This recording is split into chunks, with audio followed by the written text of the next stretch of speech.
Tonight on Free Minds TV, we'll be discussing a man who was handed a life sentence for possessing marijuana. We'll also be getting into a story coming out of Connecticut, where the Department of Corrections has been sued over a test that they administered. And we'll be talking about a new proposed cell phone emergency alert system. That coming up tonight on Free Minds TV.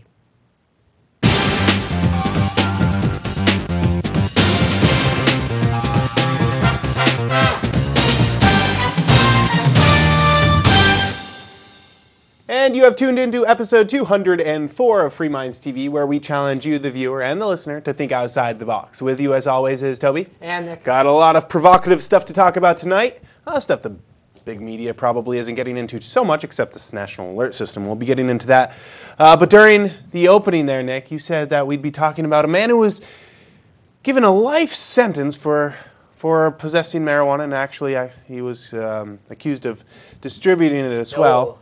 And so, Heavens, the horror. I know a lot of people out there must be like, oh, they're talking about some place like Saudi Arabia or one of those messed up countries around that area in the Middle East, you know, where we're spreading our, freedom message, this message of liberty and democracy and sovereignty of the individual. We're trying to spread that across the globe. So it must be one of those backwards countries out there that we're talking about, right? Yeah, we're in Asia. We're in Asia. Like countries where they don't understand the individual's right to freedom and owning their own body and stuff.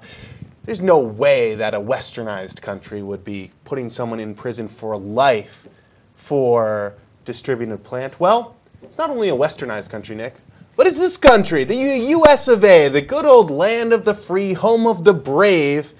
This story coming out of Louisiana, where a Mr. Hood, 35-year-old man, was sentenced to life in prison after a jury found him guilty of possession and intent to distribute of marijuana. And why, oh why did they send him to life for this? For having not hundreds of pounds. They found about 2 pounds, they said, and about $1,600 in cash, along with the student loan application. He was trying to go back to school, but he won't be going to school unless it's prison school because he's going to be there forever. Well, they said that under the Louisiana law here, offenders in the state of Louisiana can face life imprisonment if they're convicted 3 or more times of a criminal offense that can exceed 10 years. And this was Mr. Hood's 4th conviction. The other 3 convictions, he got a slap on the wrist, he got some probation, some suspended sentences. Then the 4th one, thought he's probably walking out with maybe some community service. Another slap on the wrist, more suspended sentence, and they threw him in prison for life after the assistant district attorney here on Nick Noria Jr., really keeping Louisiana safe from this evil devil weed, argued that he was a career criminal. And so, yeah, taxpayers will get to foot the bill to keep this man in a cage for at least, I don't know, he's 35. He's got another 20, 30, 40, 50 years in him. He's going to be there for a while, and I know I feel good about it. I love spending money to keep these criminals behind bars. How about you, Nick? Does this make you feel all warm and cozy inside, taking crime off the streets? Well, you have to consider, I mean, a life sentence is effectively you're not killing somebody, but you are depriving them of rapists and murderers get off with less. Right, and this is a pretty harsh sentence. I mean, our take is any sentence would be a little harsh because, like prohibition of alcohol, we believe that prohibition is insane. If all he was doing was selling some pot, I really don't care to see him in prison at all. He's not like this. I'd rather there be a system where it wasn't, mostly scummy people who might do some other bad things selling pot. I'd rather see it handled, in the legitimate marketplace by legitimate business And this people. guy isn't some kind of a really bad gangbanger type guy, a top guy going cruising the streets shooting people up. He was living with his mom and his brother here. With 2 pounds of He's a low level dealer. If he is a career criminal, he hasn't been very successful. Yeah, he's on the bottom rung. He probably smokes a lot of pot, and he just doesn't have a whole lot of ambition to be a very good criminal. It's 35. He's just getting around to the college application by here. 35, if your chosen profession is drug trafficking and in the drug trade, you should be handling large shipments of cocaine or something by then. 2 pounds, 2 pounds of marijuana is something that most people get through, high school level, maybe college, but that's an amateur amount of drugs to be moving Not that we're recommending any of that. I want to throw that out there barely right now. But making a full-time living at it. So, I mean... But the point is, he is a very low-tier guy here. He's just someone trying to, Right. It's not like he bills. shot anybody through the kneecap or robbed anyone. Selling people a plant. He sold them some weed. And for that, apparently, you get life in prison. It's what's really ironic I don't know about what this his incentive was to not move huge shipments of coke or shoot people through the knee, because apparently... He was probably high and lazy. Well, yeah, I mean, that was probably his lack of initiative had something to do with smoking too much pot. But, you know, what's his incentive as far as the criminal justice system is concerned? You're going to prison for life. He might as well have shot some people. You know what I mean? He'd probably get off with much less. You know what's really ironic about this, Nick, is marijuana will be legal in this country, and he'll still be in prison for it. That's insane. Because it will become legalized. The trend is going that way. It's going to be 5, 10, most 20 years. It will happen this time. It's not like the 60s version. You can mark my words on that. I'm pretty much certain of that most of the world has gotten beyond this reefer madness. It's the majority of the public, those really old people who believed all the horror stories and really didn't use their brains to think very much about what marijuana is, the effects, it's real harm. It's not like they could go online and check the facts. Yeah. In today's modern age, all the myths about it, and people are dispelling those. And as the older reefer madness generation dies out, I'm sorry guys, they're going away. And it's not that you're all bad, it's just you're ignorant, so I'm sorry. Well, some of them aren't ignorant. I guess there's a lot of that understand out there. But I think in some respects that generation might be better off than our generation. I mean, you mean in other ways? But at least on this issue, problems of their own. In this issue, any kind of a thinking brain out there, any of those brains where the neurotransmitters are actually firing and hitting all parts of the brains and not just using the emotional parts and the parts of the, the reefer madness videos and stuff. Any of those thinking brains out there, they understand that the consequences of keeping marijuana and other harmful substances illegal actually does more harm to society than it does good. I mean, law enforcement against prohibition puts it perfectly. You can get over an addiction, but you can't get over a conviction. And treating drugs and marijuana especially as a criminal issue in this day and age is insane. It's a medical issue, if anything at all. So, and I think we should have learned a lot from prohibition and making alcohol illegal to know that marijuana just isn't going to work. And the amount of money that it costs to convict these people and keep them in cages is a whole bunch. I mean, this is going to cost millions of dollars for the taxpayers because this man is such a dangerous person. How well did you reform him? I mean, well, he's not going to be reformed. He's never getting out. He's never going to contribute anything to society. And maybe this individual license plates, maybe. Maybe this, I guess, but maybe this individual wasn't going to contribute anything anyway. But, I think you have a much better chance of reforming somebody. I bet his mom liked him. Maybe he did something good for the community. That's possible. I mean, if you want to help drug addicts get better and be contributing members of society who, can sort of take care of themselves, the best way to do it is not to put them into prison. Putting them in prison for an extended period of time, well, they lose all the time they're in prison. And quite often when you're arresting people for drug offenses, whether it's possession or distribution, you're dealing with people in their early 20s, maybe early 30s. But by the time you get much older than that, most people who have fallen into the criminal justice system because of drugs, most people who are going to do it have done it already. So you're dealing with young people who still do have some time to turn their life around, kick drugs, get a job, things like that. Not that drug addicts don't have jobs. There are plenty of people out there who are functional drug addicts, just like there are functional alcoholics. There are some of them that are very successful, actually.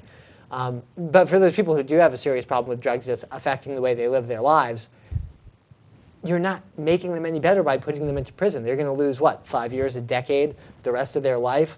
And when they get out, if they get out, they're going to have, in most cases, for any period of time, they're going to have a felony conviction. It's going to make it very difficult to get hired anywhere decent. And I think the odds of a relapse are a lot higher because you're an ex-con. Well, and you lost a decade. Chances are you were doing drugs the entire time you were in prison. There's drugs all over prisons. It depends on how severe your drug habit is. But but there's... What else I guess what else are you going to do in prison? Yeah. Oh, I can't do drugs. I've got to important job interview later today while I'm in this box that's 10 by 20. You know, I mean, there's drugs all throughout the prisons. I mean, that's the other insane part about this war on drugs. The fact that some people think that they can really eradicate the problem. You can't keep drugs out of prisons. It's impossible. And try as they might, with strip searching everyone who comes in, drugs are still getting into prisons. So doesn't it make more sense to be taking a harm reduction approach rather than treating it as a criminal approach? Not to mention just treating people like decent human beings, allowing them to make personal choices in their own lives that affect them without punishing them for it and making their lives worse. Oh, I'm sorry, you're addicted to a harmful substance. I know best. I drink alcohol. I know best. So I'm going to put you in a cage because you smoke marijuana, I drink alcohol, which your drug is worse than my drug, so I'm going to help you by putting you in a cage. Does that make sense? No, it doesn't. I guess to some people out there it goes, yes, that makes sense. The law's the law, we have to respect the law. There are a lot of addicts out there, and many of you might be addicted to illegal substances. Remember, nicotine. I'm sure there's a lot of you out there addicted to nicotine. Caffeine is a common one that most people don't think about. I need my morning coffee or I'm a very grump. Right. Some people need their morning coffee and then their second cup of morning. There are some people out there with pretty serious caffeine addictions. They seem to function okay. Now, until their heart gives out and they have a heart attack or something along those lines. That's their problem. See, that's their problem. I don't know when in this country we came to the conclusion that somebody eating too many scrambled eggs and drinking too much black coffee was any of my business. If you want to do that till your heart pops, go ahead. Or if you want to, eat a high-fiber diet and drink water all the time and try to live forever, that's fine too. It's your body. I mean, I don't know at what point we decided that, the government had to decide what was an acceptable health risk to take and what wasn't. And to be quite honest, if you're dealing with it from a health standpoint, most of you out there who are overweight are probably suffering a lot more than people who use marijuana on a regular basis. Or alcohol. Or right. I mean, it's so insane. How do you justify what's being worse 50 pounds overweight is versus right? I mean, yeah. I mean, I think the individual should be able to decide that, and it's not. I don't think it's a good thing that people decide to start using drugs and get addicted. It's probably very bad for me to be addicted to caffeine, but guess what? Right. I'm going to continue as long as I have to wake up at 4:30 in the morning. That's what I'm going to drink coffee. That's what gets me up in the morning, is knowing that I got that coffee. But it's probably not good for me. But I'm going to do it anyways, Nick, and I'm going to continue eating my scrambled eggs. Yeah. And I'm going to put cheese in it and bacon in it and sausage, and it's going to be delicious until my wife tells me, no more. No more. I thought you were only going to do that till you were 30 and then you had to eat healthy. I'm going to do it as long as I get away with it. Because they're delicious. And oatmeal is not. Anyways. But I guess she has more control. I don't mind it when she tells me what I'm allowed to do and what I'm not. What bothers me is when the government is telling me, no, you can't eat your scrambled eggs, or you can't have your morning cup of caffeine. And right now they're allowing us to have those things, but there are, well, they actually allow us to have some of the more harmful drugs out there. That's alcohol, very true. Nicotine. Caffeine's not that harmful, but between alcohol and nicotine, the two legal substances are arguably the two that are some of the most problematic from a harm perspective. So all you drug warriors out there, I want you to take this. I got some homework for you. So the homework is to really evaluate yourself and say, why do I care what other people do so much? Why don't I worry about my own skeletons in my closet? That's their homework. You can be a busybody. You can care about what other people. Yeah, you can be a busybody. I don't like that. Well, I don't like it either. You're not going to be a very happy person. I want to know what's going on so deep and dark inside your black pit of a soul in there that you care so much about what other people do on their free time. What I'm saying is you can be a busybody if you want to try to convince people not to use drugs and whatnot. That's fine. It's actually a good idea. I mean, you're talking about a good idea, sure. Just don't use the criminal justice system to do it. I think it's perfectly acceptable to be somebody who, you don't have to like drug use. You don't even really have to put up with it on a personal level. I mean, nobody's saying you have to do that. That's a personal choice too. But to use the criminal justice system to try to dictate how other people should live their lives, that's where it gets tricky.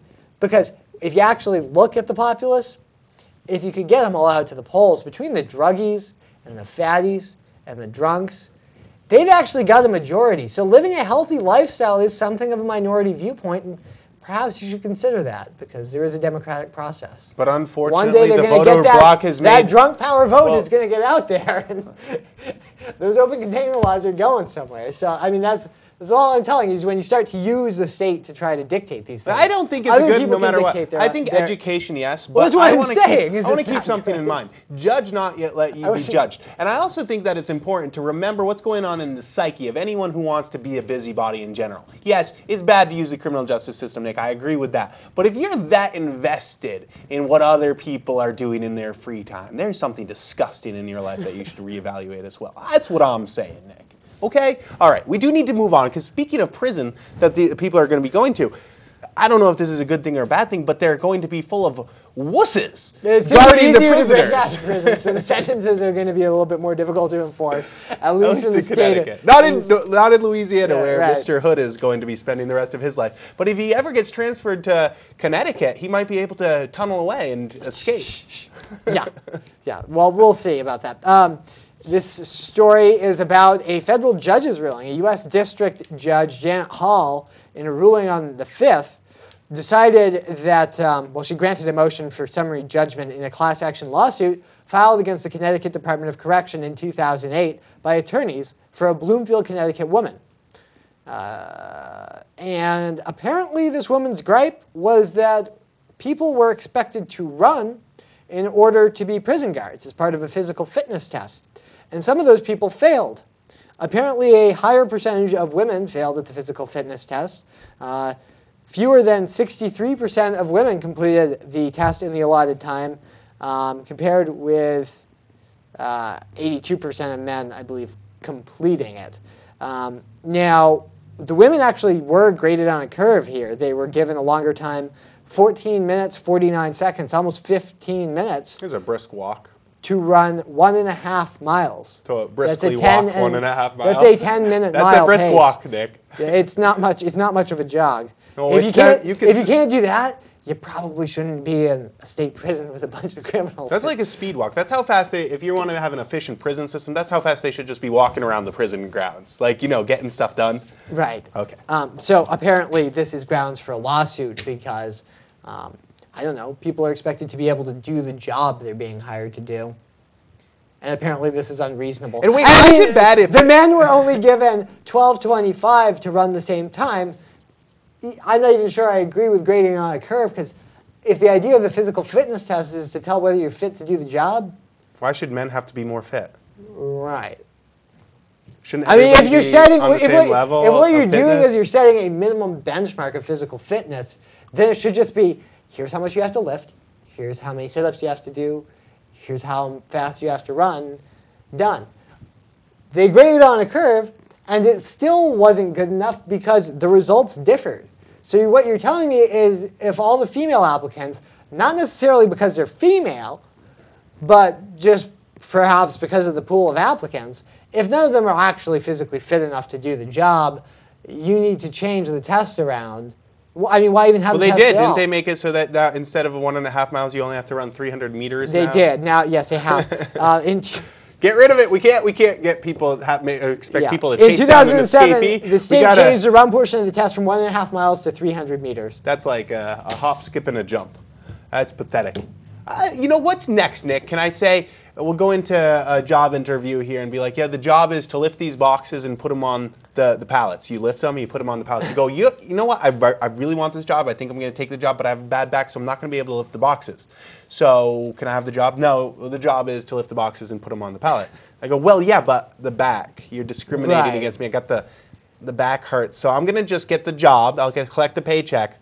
But I'm not going to be lifting the boxes because I've got the bad back. I'll just sit over there in a corner because lifting the boxes would be discriminating against me and my bad back. Right. And I mean, when you start to take the anti-discrimination laws and the equal opportunity employment laws to their logical extreme, it gets kind of ridiculous. No one has to work at all. And you don't have to. You can just do things that make no sense. Like, imagine if we had this system for actors. I mean, you can't hire a nice, attractive male role because that would somehow be discriminating against people. Are you going to have women playing women. Jesus Christ? I mean, where does it end? I mean, when it comes to things like, I don't know, strip clubs or underwear models, are we expected to hire 70-year-old overweight men to model women's bikinis? Sure. Or to work in a strip sell a lot club? of I mean, let's be honest here. Are we? I mean, if I mean, if their discrimination is based on the fact that you're just not suited to the job, that makes perfect sense to me. I mean, I'm sort of the inclination. You know what's hilarious? The same state of Connecticut. We've read a story about their police force in the state of Connecticut that discriminate against police officers for having too high of an IQ. And that was upheld, I think. Yeah, that was upheld. The court said, yes, you can discriminate against police officers who score too high on the exam. Rationale being that if police officers are too smart, they might not do exactly as they're told. Yeah, they might think about the laws they're enforcing. Basically saying if you be overqualified to be a police officer. That's not us making it up. That's what the state of Connecticut saying, no, we need dumbed down, hiring policies. You know, average people who go, oh, yes, boss. That's my order, boss. So I'll enforce that back, boss. Apparently it's okay to say you are too smart to be a cop. But it is not okay to say you're too fat to be a prison guard. You're too fat to be a prison guard. Or even a fat one who could run fast, that's fine. It's the fat ones and slow. A fat too slow. Can't pass, or just too slow. Most significantly overweight people are going to have trouble running. Shouldn't prison guards be able to chase down a prisoner? You know? You would think so. They're prison guards. This is the wussification of this country. I mean, I don't agree with the reason that most people are in prison in the first place. No. But there's bad people in prison too, Nick. You know, the rapists, the murderers, the burglars, the bad guys, the people who want to hurt people, the sociopaths. Those people who are in prison, we want them to be guarded by a bunch of people who can only run 300 meters? Yeah, I mean, I think they should be at least 6 foot tall and 200 pounds. I want a big burly person. They should just be able to break a guy's neck by punching him in the face, just if it's necessary. That's what I mean, if you look at some of the prisoners, I mean, the guys who are actually there for real crimes, some of them aren't nice people. You know, Nick, I would be more worried about the direction this country is going and just, you know, making everything so soft, snowflakey, protective. I don't want to offend those people who care about the political correctness too much, but you know. Well, we kind of do though, because it's kind of their fault, right? I mean, the whole political correctness movement has kind of turned this country into a soft, rotting shell of what it used to be. I mean, there's a lot of other politics that goes into it too, but I don't know. Trying to make everybody feel good about themselves, even when there's a really good reason not to, at least with a particular area. Like, if you're overweight, you really shouldn't feel that good about how fast you run a mile. Maybe you get a lot of good things going for you, but I don't know. Well, if it's... You can't say that fat people are fat. You can't say that stupid people are stupid. It's saying it's politically correct is basically the same as saying it's dishonest. Yeah, well, I mean, it's white lies, Nick. White lies are okay. Yeah, but when you get into when a society has a pattern, basically the way they talk about these things in general is to continually always soften it and talk about it like somebody's shortcomings don't matter. It's just insane. I'm sorry, the shortcomings. It's funny. You know who's not soft, Nick? All these people over here, you know. They seem to be doing a lot better. Those the Asians, they're going to be doing pretty well. But I'm not too worried, Nick. Don't worry. Although a lot of these policies are going soft, the federal government has a plan. A plan to keep us all safe. A plan to make us count on them. A plan to make sure you are in the know if anything bad happens, so that even if you have gone soft, you will know exactly what to do. And they are calling it the National Emergency Alert System. National Emergency Alert System. But it will be with cell phones. And actually, that's not the name. I'm sorry. It's called the Personal Localized Alert Network, or Plan. They had a nice name for it. You gotta have a good acronym. You gotta have a plan to get out. Presidential and local emergency messages, as well as Amber Alerts, would appear on cell phones equipped with special chips and software. So you get a special chip that allows the government to communicate with you whenever you want. Why? They can't just send a traditional text message? Yes, gotta have a special chip. I'm not really sure. I'm not too technical. Seems a little fishy to me. I'm sure they already have special chips. But anyways, the Federal Communications Commission and the Federal Emergency Management Agency said the system would also warn about terrorist attacks and natural disasters. You got to know about those. The first thing you want whenever there's a terrorist attack is everybody in a big city to know, so they can all panic at once and clog up all the systems to make sure emergency crews can't get to where they're going. That's exactly what you want. Everybody to know exactly when something bad happens so that no emergency crews can get in there and actually solve the issue. Yeah, this is smart. I don't, see, to me, I don't have a problem with the existing emergency alert system that they have on the radio. Well, it's entertaining. It's worthless, completely worthless. If anyone hears that it's breaking news, that's going to break it to you. Turn to CNN. You have a push update for CNN on your phone if you want to know when there's some kind of disaster. And that's free. It doesn't cost the taxpayers any money. Yeah, this is going to cost billions of dollars. There's a very good chance that CNN will get information to you before the federal government, even if this system is implemented. I would actually prefer it. If I was going to rely on it, I'd rely on CNN before I relied on FEMA, based on how they responded to Katrina. There was like 700 and something comments when I printed out this article. 90+% of them were like, "Oh, the government! Yay! I'll believe what they say." Remember Katrina and all those other disasters. Verizon and AT&T, the largest cell phone carriers. Don't worry about breathing that skyscraper dust. It won't cause cancer. It's good for you, actually. It'll make you live longer. 10 years later, it was a big whoops. Oh, it doesn't make you live longer? Bummer. Verizon and AT&T, the largest cell phone networks, are on board. I wonder if they're going to be getting some money, subsidies and stuff, and money coming in because all cell phones will be required to have these chips. Quote, "We believe the new alert system is a welcome addition to our arsenal of readiness," say the police. And Mr. Michael Bloomberg of New York City, the mayor there, he's real important. "The lessons that were reinforced on 9/11 is the importance of getting clear and accurate information to the public during a crisis." What the hell is he talking about? Lessons of 9/11, getting clear information to the public. What? I don't get it. They didn't have that much. They didn't have any information to give. No, it's like, we're getting terrorists are hitting us with planes. Yeah, what's that? We don't know where they're going to hit next, and if everyone knew, doing it, if everyone knew immediately, I know people knew almost immediately, but if everybody, all the people who were in their houses and didn't have their TVs on, if everybody knew immediately, everyone would have gone into the streets, and the firefighters couldn't have gotten to the buildings to help save people. Well, it was actually people. I mean, the word spread pretty effectively just through civilian but channels. You don't want it immediately. People were watching, Good Morning America, and then when they saw what was going on, they called their family. I mean, I remember I was watching in the middle school class, here in Keene, New Hampshire, before Plane 2 struck. So what need did we? I mean, it seems like we all were kind of on the same page as to what was happening before we were positive what was happening. And yep. Well, Nick, we only have a minute left, so I want to highlight the reason I hate this. It's going to be required in every cell phone. You can opt out of local messages, but you will not be able to opt out of presidential messages. So the president will always have direct access if you have a cell phone in the United States. That seems crazy to me. There are already opt-in type systems in places like New York City, but they need something that people are not able to opt out of and will require a special chip that the government has access to in your phones. It seems to me like indoctrination to say, trust us, we're the government. Oh, president needs some support, he needs some distractions, put out an orange alert. Orange alert, everybody, terrorists are coming. Oh, the terrorists are orange alert. That's very upsetting. The orange alert, my cell phone, it says so. It's from Barack Obama. He says the terrorists are coming. I better concentrate. Luckily, we have the government. Oh, phew, we're saved. This is insane. I don't get it. You think it's not as bad of an idea as me, but I don't like the indoctrination piece. The indoctrination piece. It's probably just not worth the cost. Well, I don't think it's going to serve much good. We're over time, Nick, so until next week, it's been Toby here with you. And Nick. FreeMindsTV.com. In the meantime, have a good one.